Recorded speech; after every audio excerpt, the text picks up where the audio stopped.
नमस्कार दोस्तों, आप सभी का मेरे YouTube चैनल में स्वागत है। आज हम बात करेंगे एचपीयू बीएड काउंसलिंग के बारे में। काउंसलिंग ऑनलाइन होगी, ऑफलाइन होगी, इसकी बात करेंगे हम।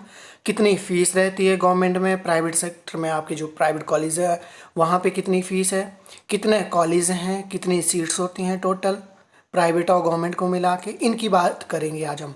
किस तरह से आप काउंसलिंग का अपना फॉर्म फिल करेंगे, इसके ऊपर जो मैं आपको एक डिटेल में जानकारी दूंगा।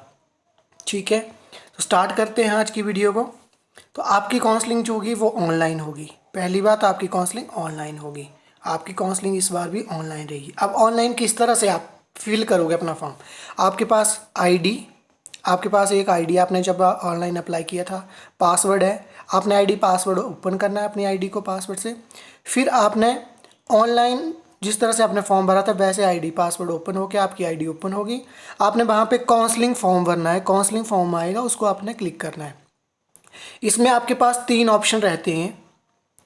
3 आपके पास ऑप्शन रहेंगे कॉलेज के लिए कौन कौन से आप फिल कर सकते हैं। मान लो आपके मार्क्स हैं 98, तो आपने फर्स्ट प्रेफरेंस दी एचपीयू। सेकंड आप चाहते हैं कि धर्मशाला, तो धर्मशाला के लिए। थर्ड आपने किसी प्राइवेट कॉलेज का नाम डाल देना है।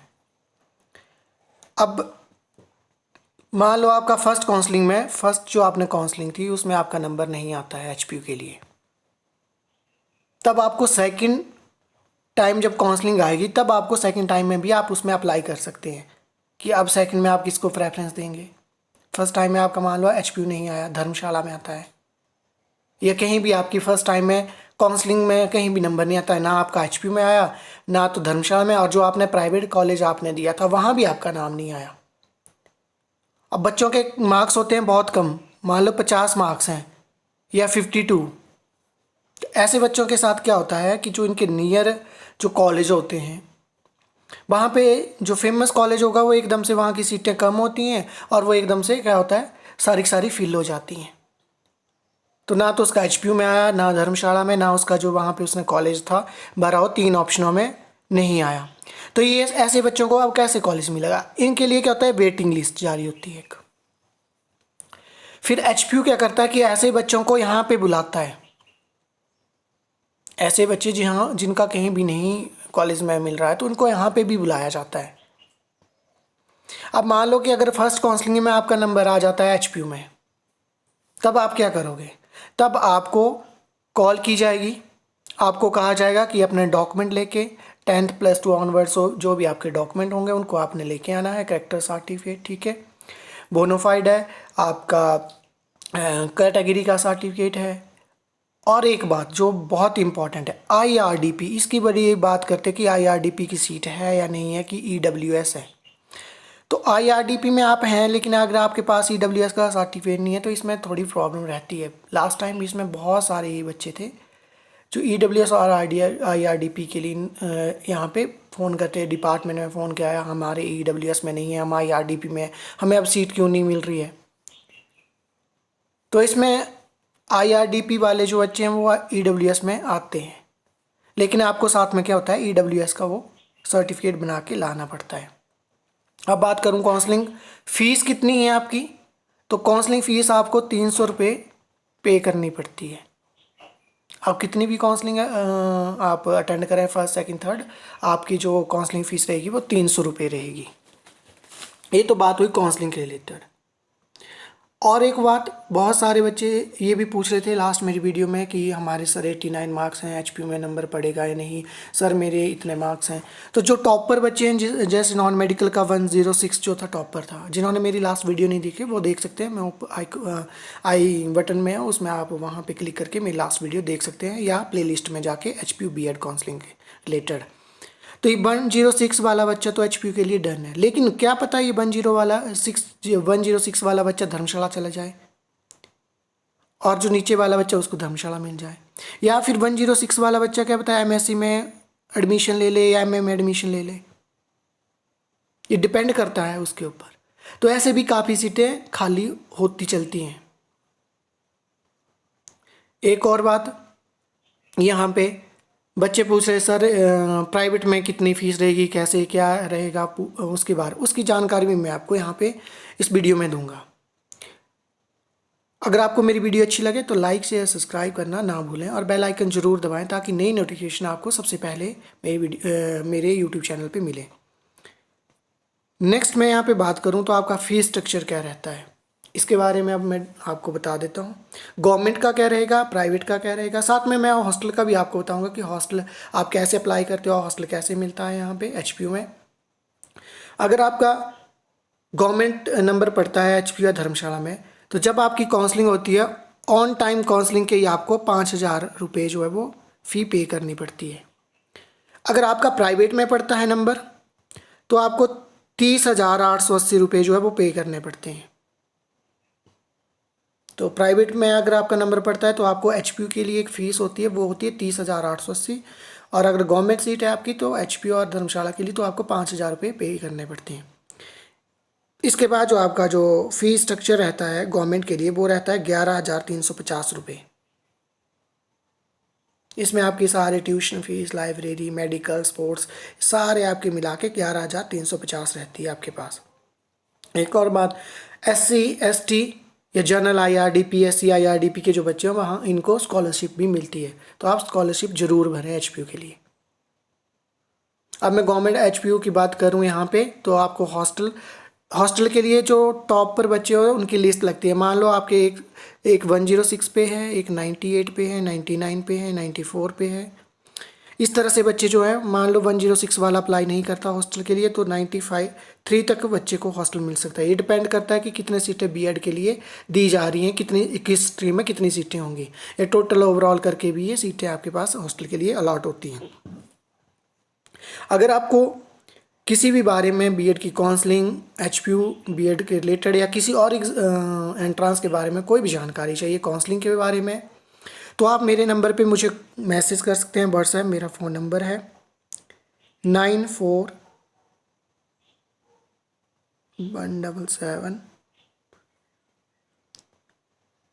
व्हाट्सएप पे करना आप मुझे मैसेज 9817 पे 77162। इस पे आप मुझे व्हाट्सएप मैसेज कर सकते हैं 9817777162।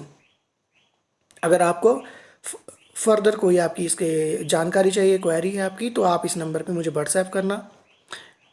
आपकी कोई भी प्रॉब्लम है उसको हम सॉल्व करने की कोशिश करेंगे।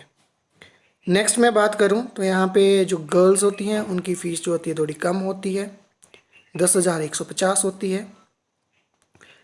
और annual fees for IRDP BPL के जो बच्चे हैं उनके लिए 11,100 रुपये रहती है। ठीक है, तो हॉस्टल फ़ीस अलग अलग से रहती है आपके पास। अब मैं कॉलेज बात करूं, अब आपकी इसमें जो हॉस्टल फ़ीस होती है वो अलग से रहती है। उसके लिए अलग से आपका हॉस्टल फॉर्म भी भरा जाता है, अलग से उसकी फ़ी होती है। नेक्स्ट मैं बात करूं आपके जो प्राइवेट कॉलेज हैं, कितने कॉलेज हैं आपके पास एचपी में, तो आपके पास प्राइवेट कॉलेज रहते हैं 75। सीटें आपके पास रहती है 8500 के करीब। कुछ कॉलेज होते हैं उनमें सीटें बढ़ जाती हैं तो आपकी 85 से ज़्यादा भी हो सकती हैं। डिपेंड करता है कि इस बार कहाँ किस किस कॉलेज ने जो है अपनी सीटें बढ़ाई हैं। नेक्स्ट मैं बात करूं तो इनका फ़ीस स्ट्रक्चर क्या रहता है। फर्स्ट ईयर के लिए 53,515 और 48,495 सेकेंड ईयर के लिए। टोटल है 98,000 के करीब। लेकिन ये आपका 1 लाख के करीब करीब आपकी फ़ीस पहुंच जाती है प्राइवेट में 2 साल के लिए। 1 लाख से ज़्यादा ही रहती है ये। इसमें कुछ और चार्जेस भी प्राइवेट कॉलेज वालों के होते हैं, इसलिए 1 लाख से ज़्यादा ही आपकी जो है वो रहती है। तो ये फ़ीस स्ट्रक्चर के बारे में मैंने आपको बताया। प्राइवेट कॉलेज की काउंसलिंग भी उसी तरह ऑनलाइन ही आपको कॉलेज मिलेंगे प्राइवेट। फिर जब आपकी काउंसलिंग हो जाती है, आपको कॉलेज अलॉट हो जाता है, तो फिर आपको उस कॉलेज में जाना होता है। अगर आज भी आपकी एचपीयू में एडमिशन होती है तो आप एचपीयू में जाएंगे अपने सारे डॉक्यूमेंट लेके, 10th ऑनवर्ड जो भी आपके डॉक्यूमेंट हैं। डॉक्यूमेंट के रिलेटेड आपको कोई जानकारी चाहिए या कुछ और भी, तो आप मुझे मेरे जो व्हाट्सएप नंबर मैंने दिया है 9817777162 पे मुझे मैसेज कर सकते हैं आप लोग।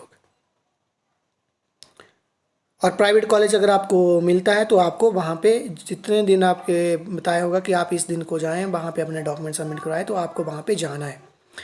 एक और बात मैं आपको बताना चाहता हूँ इसमें, अगर किसी का रिज़ल्ट अभी तक नहीं आया है ग्रेजुएशन का और आप काउंसलिंग में आते हो, आपका नंबर, आप चाहे टॉपर हो बीएड के, आपका एग्ज़ाम का रिज़ल्ट नहीं आया यूजी का, तो आपको एक समय दिया जाएगा कि अपना रिज़ल्ट लेके आएँ, आपको एडमिनिस्ट्रेशन ब्लॉक में भेजा जाएगा।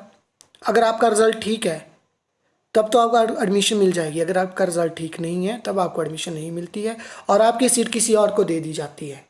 तो इस बात का ध्यान रखना है कि आपका जो रिज़ल्ट है वो बिल्कुल सही होना चाहिए। आपकी जो मार्क लिस्ट है उसमें सीजीपीए वगैरह आपका ठीक है वो बिल्कुल आए होना, आपका सीजीपीए लगा होना चाहिए। ऐसा नहीं आपका सीजीपीए नहीं लगा है, आपको स्टार लगे हों किसी सब्जेक्ट में, तो बीएड की काउंसलिंग से पहले आपको वो स्टार ठीक करवाने होंगे, या आपको 3 स्टार लगे हैं या 2 स्टार लगा है या कहीं पे आपका जो है वो स्टार भी नहीं, कुछ भी शो नहीं हो रहा है किसी पेपर के आगे, तो आप उसको ज़रूर ठीक करवा लें काउंसलिंग से पहले पहले, क्योंकि अभी आपकी काउंसलिंग आने वाली है। क्योंकि काउंसलिंग के टाइम आपको फिर समय नहीं दिया जाएगा, इसके लिए आपको कहा जाएगा कि आप जाएं जल्दी से इस काम को करवाएं। लेकिन अगर आपकी वहाँ पे सर्वर नहीं है, नेट प्रॉब्लम चल रही है, साइट अपडेट नहीं हो रही है, तब आपकी सीट जो फिर किसी और को दे दी जाती है। तो इस बात का खास ध्यान रखना है आपको कि अगर आपकी मार्क लिस्ट रिजल्ट जो है उसमें कोई भी प्रॉब्लम है, सीजीपीए नहीं आया, तो सीजीपीए लगवा लें। मैं एक बार फिर से अपना नंबर व्हाट्सएप दे रहा हूँ आपको 9817777162। इस पे आप मुझसे किसी भी बारे में पूछ सकते हैं। व्हाट्सएप मैसेज करना है आपने, मुझे बीएड लिख देना है आपने कि बीएड के इसके लिए है, बस मैं आपको जो भी जानकारी आपने बताना है मैं आपको फर्दर बता दूंगा उसके बारे में। तो ये हमारे पास आज के जो था फी स्ट्रक्चर के ऊपर था, काउंसलिंग शेड्यूल क्या है, किस तरह से रहेगा, साथ में सीट्स कितनी होती हैं, किस तरह से आपका फ़ी स्ट्रक्चर है, इसकी हमने बात कर ली है। और आपका जो रिज़ल्ट है उसकी बात भी हमने कर ली है। ये आपके पास जो है वो फ़ी का बताया हुआ है यहाँ पे 2 ईयर के लिए, ठीक है। और एग्ज़ामिनेशन फ़ीस जो होती है आपकी ये इस अब साथ में ले ली जाती है। आपकी जो फ़ी होती है 1400, और जो प्राइवेट कॉलेज हैं वहाँ पे साथ में नहीं होते हैं, वो अलग से आपकी चार्जेस करते हैं 1400 रुपये। एचपीयू में तो पहले ही ले लेते हैं, और पहले जो एचपीयू में होता था वो भी अलग से ही ली जाती थी 1400 पर सेमेस्टर। जो है आपकी 1400 रुपये जो है वो फीस रहती है एग्ज़ाम फ़ीस। लेकिन लास्ट ईयर 2-3 साल से क्या हो रहा था कि आपकी जो फ़ीस है वो एक साथ में ले ली जाती है। इस बार डिपेंड करेगा कि वो साथ में लेते हैं या अलग से 1400 रुपये चार्जेस करते हैं। ये डिपेंड करता है कॉलेज या जो भी जहाँ पे आपकी एडमिशन होती है उनके ऊपर, एडमिनिस्ट्रेशन जो होता है वहाँ का।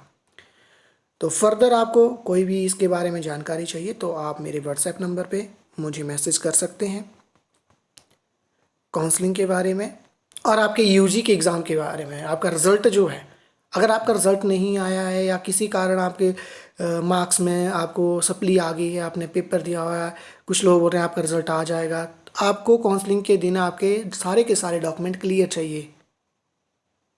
ये एक बात आपको ध्यान में रखनी है कि आपके सारे डॉक्यूमेंट ओके होने चाहिए जिस दिन आपकी काउंसलिंग है। इसलिए अगर आपका कहीं भी किसी भी काउंसलिंग के में आप जा रहे हैं, यूजी या कोई भी एग्ज़ाम में आप कहीं भी आपके जो एग्ज़ाम है उसमें स्टार है, सीजीपीए नहीं आया, तो ज़रूर लगवा लें इसको। धन्यवाद। आपको मेरी वीडियो अच्छी लगे तो लाइक शेयर सब्सक्राइब करना ना भूलें।